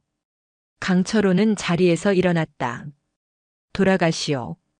그리고 당신의 변호사에게 전하시오. 곧 당신에게도 검찰의 소환장이 발부될 것이라고. 당신 아들의 재판이 끝나기 전에 당신의 재판이 먼저 시작될 수도 있겠더군. 그는 황 의원에게 등을 보인 채 방을 나섰다. 문 밖으로 나가기 전 그는 마지막으로 한마디를 남겼다. 그리고 한 가지 더. 당신은 아들을 잘못 키운 게 아니야. 당신은 아들을 사랑한 적이 없는 거요. 그저 당신의 권력을 과시하기 위한 장신구로 여겼을 뿐이지. 그 말이 황 의원의 심장에 비수처럼 박혔다. 그는 텅 빈 방에 혼자 남아 무너져 내렸다. 그의 손에 들려있던 돈 봉투가 바닥으로 떨어지며 굳게 닫혔던 성벽이 마침내 와르르 허물어지는 소리를 냈다. 보이지 않는 손은 이제 그 힘을 완전히 잃고 심판의 칼날 아래 제 목을 드러내고 말았다. 시간은 흘러 계절이 바뀌었다. 뜨거웠던 여름이 가고 차가운 바람이 부는 늦가을. 경기도 용인의 제3군사법원 대법정. 세상을 떠들썩하게 했던 해병대 이사단 집단 가혹행위 사건의 최종 선고 공판이 열리는 날이었다. 법정은 사건 관계자들과 취재진 그리고 군 인권 문제에 관심을 가진 시민들로 가득 찼다. 피고인석에는 죄수복을 입은 황룡과 차두식이 고개를 숙인 채 앉아 있었다. 그들의 옆에는 마찬가지로 군복 대신 죄수복을 입은 박성철 전 대위와 원상필 전 상사가 망연자실한 표정으로 앉아 있었다. 한때 부대 내에서 절대적인 권력을 휘두르던 그들의 모습은 온데간데 없었다. 방청석 한쪽에는 로운의 가족이 앉아 있었다. 굳은 표정의 아버지 이정훈과 연신 눈물을 훔치는 어머니 김선희. 그리고 그들 옆에는 짙은 새 코트 차림의 강철호가 꼿꼿한 자세로 앉아 말없이 피고인석을 응시하고 있었다. 그의 존재만으로도 법정의 공기는 더욱 무겁게 가라앉는 듯 했다. 재판장이 법정으로 들어서고 기나긴 재판의 마지막 절차가 시작되었다. 군 검찰관이 피고인들의 죄목과 구형량을 최종 논고했다. 피고인 황룡, 차두식은 군의 단결과 사기를 저해하고 전우에게 씻을 수 없는 육체적, 정신적 고통을 안겨준 바 그 죄질이 극히 불량합니다. 특히 피고인 황룡은 자신의 부친인 유력 정치인의 배경을 믿고 상습적으로 폭력을 행사했으며 반성의 기미가 전혀 없는 바 군의 기강을 바로 세우고 재발을 방지하는 차원에서 일벌백계의 엄벌이 불가피합니다. 이에 피고인 황룡에게 징역 10년, 피고인 차두식에게 징역 7년을 구형하는 바입니다. 이어 박성철 전 대위와 원상필 전 상사에게도 직무유기와 범인 은닉 등의 혐의로 각각 징역 3년의 실형이 구형되었다. 군 내부 가혹행위 사건에서 지휘관에게 실형이 구형된 것은 극히 이례적인 일이었다. 최후 변론에서 변호인들은 선처를 호소했지만 그들의 목소리는 공허하게 울릴 뿐이었다. 마침내 재판장이 판결문을 읽어 내려가기 시작했다. 법정의 모든 소음이 멎고 오직 재판장의 낮고 엄중한 목소리만이 울려 퍼졌다. 본 재판부는 피고인들이 저지른 행위가 단순한 군기문란 행위를 넘어 한 인간의 존엄성을 파괴한 중대한 범죄 행위라고 판단한다. 군대라는 특수한 환경은 폭력을 정당화하는 수단이 될 수 없으며 오히려 더 높은 수준의 인권의식과 전우애가 요구되는 곳이다. 특히 지휘관인 피고인 박성철, 원상필은 부하들의 고통을 외면하고 자신의 안위만을 꾀함으로써 군 지휘관으로서의 가장 기본적인 책무를 저버렸다. 재판의 가장 중요한 순간은 증인으로 출석했던 이로운의 증언이었다. 그는 군 검사의 신문에 담담하지만 분명한 목소리로 답했다. 증인은 피고인들을 용서할 수 있습니까? 검사의 질문에 로운은 잠시 피고인석을 바라보았다. 황룡은 여전히 증오에 찬 눈으로 그를 쏘아보고 있었다. 용서는 제가 할 수 있는 영역이 아니라고 생각합니다. 저는 다만 다시는 저와 같은 피해자가 나오지 않기를 바랄 뿐입니다. 제가 동경했던 해병대는 제가 입대 전에 꿈꿨던 그곳은 적에게는 강하지만 전우에게는 따뜻한 곳이었습니다. 저는 그저 그 평범한 사실이 우리 군 안에서 당연하게 지켜지기를 바랄 뿐입니다. 그의 증언은 법정에 있던 모든 이들의 마음을 움직였다. 그것은 피해자의 울분이 아니라 군의 명예가 회복되기를 바라는 한 젊은 군인의 진심 어린 호소였다. 그리고 마침내 심판의 시간이 왔다. 이에 주문을 선고한다. 피고인 황룡을 징역 8년에 처한다. 피고인 차두식을 징역 5년에 처한다. 피고인 박성철과 원상필을 각각 징역 2년에 처하고 법정 구속하며 불명예 전역을 명한다. 땅, 땅, 땅. 재판장의 의사봉 소리가 법정 전체에 울려 퍼졌다. 예상보다 무거운 형량이었다. 군의 병영 악습에 대해 경종을 울리는 역사적인 판결이었다. 황룡은 판결을 듣는 순간 주저앉아 절규했고 차두식은 넋 나간 사람처럼 허공만 바라보았다. 헌병들이 그들을 끌고 나가는 순간 황룡의 눈이 방청석에 앉은 강철호와 마주쳤다. 그의 눈에는 후회나 반성이 아닌 패배한 자의 원동만이 가득했다. 강철호는 그저 묵묵히 그의 시선을 피하지 않고 받아낼 뿐이었다. 그의 얼굴에는 승자의 희열이 아닌 길고 힘든 싸움을 끝낸 자의 깊은 피로감과 씁쓸함이 서려 있었다. 모든 것이 끝났다. 재판정을 나오자 차가운 가을바람이 강철호의 뺨을 스쳤다. 길고 길었던 전쟁이 마침내 막을 내린 것이다. 그는 하늘을 올려다보았다. 잿빛 하늘은 금방이라도 눈물을 쏟아낼 것처럼 낮게 내려앉아 있었다. 한 노병의 마지막 임무는 이렇게 끝이 나고 있었다. 서울 용산구 국방부 청사 인근, 이전에는 낡은 군 관사였던 자리에 깨끗한 흰색 건물이 들어섰다. 현판에는 국군 전후지원센터라는 이름이 선명했다. 이곳은 강철호 사건 이후 군 병영 문화 혁신을 위한 국방부의 가장 상징적인 결과물이었다. 군 복무 중 폭력, 부조리, 심리적 고통을 겪는 병사들이 계급이나 부대의 눈치를 보지 않고 언제든 찾아와 법률, 의료 심리 상담을 원스톱으로 받을 수 있는 군 최초의 독립기구였다. 센터장실. 앳된 이병의 모습은 온데간데 없고 한결 성숙하고 차분해진 얼굴에 이로우니 서류를 검토하고 있었다. 그는 해병대 만기 전역 후 이 센터의 초대 센터장으로 부임했다. 군 경험이 있는 민간인 신분으로 군과 피해 장병 사이의 다리가 되어달라는 국방부의 파격적인 제안을 그는 고심 끝에 받아들였다. 센터장님, 상담 예약된 장병 한 분 오셨습니다. 직원의 안내에 로우는 자리에서 일어나 직접 문 밖으로 나갔다. 상담실 입구에서 망설이고 있는 이제 갓 일병 계급장을 단 듯한 어린 육군 병사였다. 2년 전 그가 그랬던 것처럼 병사는 불안한 눈으로 주위만 살피고 있었다. 로우는 그에게 다가가 따뜻하게 손을 내밀었다. 반갑습니다. 이로운입니다. 여기까지 오느라 고생 많았어요. 들어와서 따뜻한 차 한잔 할까요? 상담실에 마주 앉은 병사는 쉽게 입을 떼지 못했다. 로우는 그를 재촉하지 않았다. 그저 자신의 이야기를 먼저 꺼냈다. 많이 무섭고 막막할 거예요. 내가 여기서 한 이야기가 부대에 알려지면 어떡하나, 괜히 일을 더 키우는 건 아닌가, 별의별 생각이 다 들겠죠. 저도 그랬거든요. 병사의 눈이 놀라움으로 커졌다. 제가 해병대에 있을 때 선임들에게 심하게 맞았습니다. 오늘 하루만 버티면 괜찮아지겠지, 내일은 나아지겠지, 그렇게 매일 밤을 혼자 울면서 버텼어요. 내가 약해서 그렇다고, 내가 잘못해서 맞는 거라고 스스로를 탓하기도 했고요. 로우는 자신의 팔목에 희미하게 남은 흉터를 보여주었다. 하지만 그건 당신 잘못이 아니에요. 그리고 당신은 혼자가 아닙니다. 그걸 알려주려고 이 센터가 생긴 거고요. 어떤 이야기든 괜찮으니 편하게 해봐요. 여기서는 그 누구도 당신을 비난하거나 탓하지 않아요.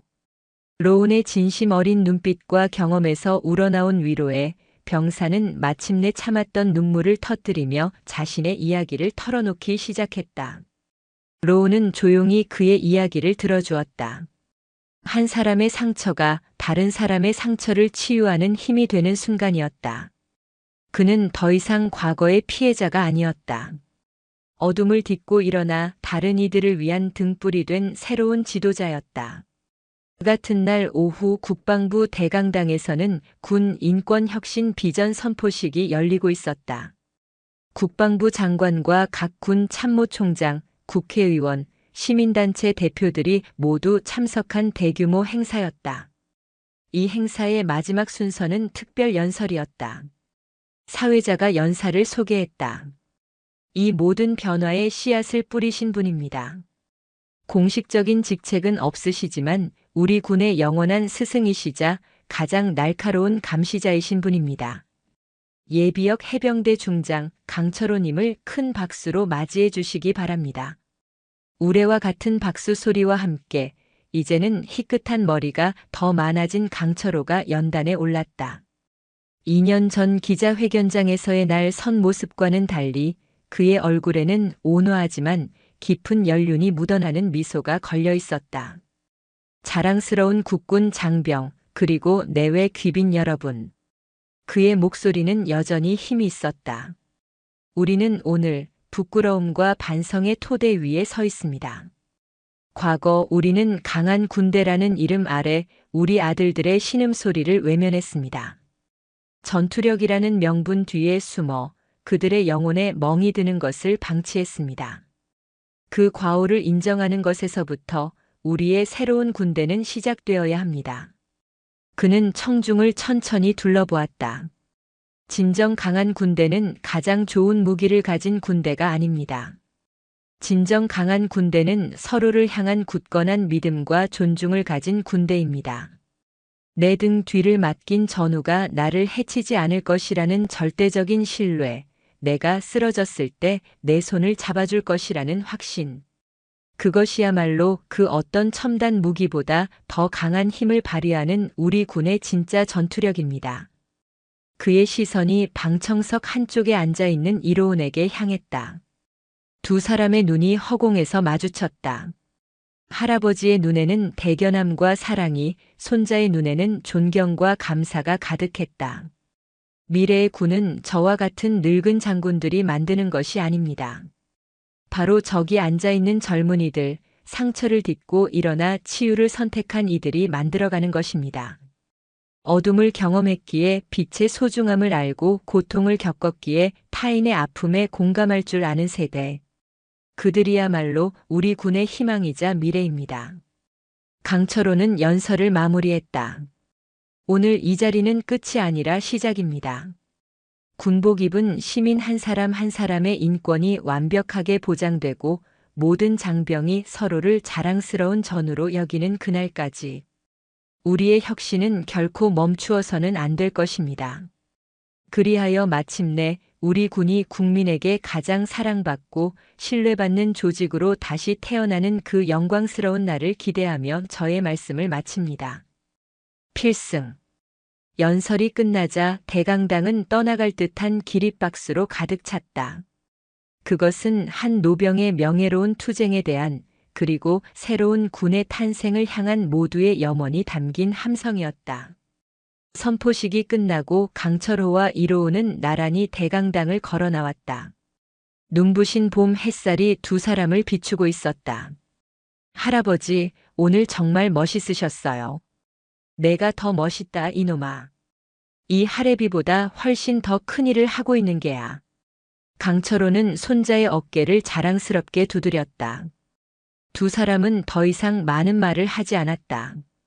계단을 내려갈 때 로운이 할아버지의 팔을 자연스럽게 부축했다.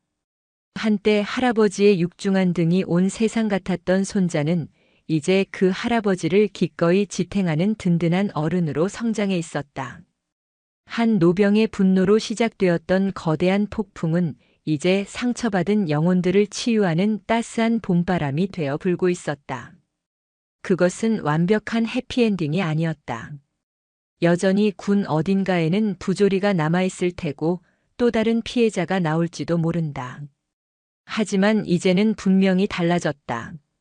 어둠 속에서 홀로 고통받지 않아도 된다는 희망, 잘못된 것을 잘못되었다고 말할 수 있다는 용기. 그 작은 변화의 씨앗들이 뿌려졌다는 것. 강철호와 이로운 두 세대를 잇는 그들의 발걸음 뒤로 대한민국 군의 새로운 역사가 조용히 시작되고 있었다. 영상이 유익하셨다면 구독과 좋아요, 댓글까지 부탁드리겠습니다.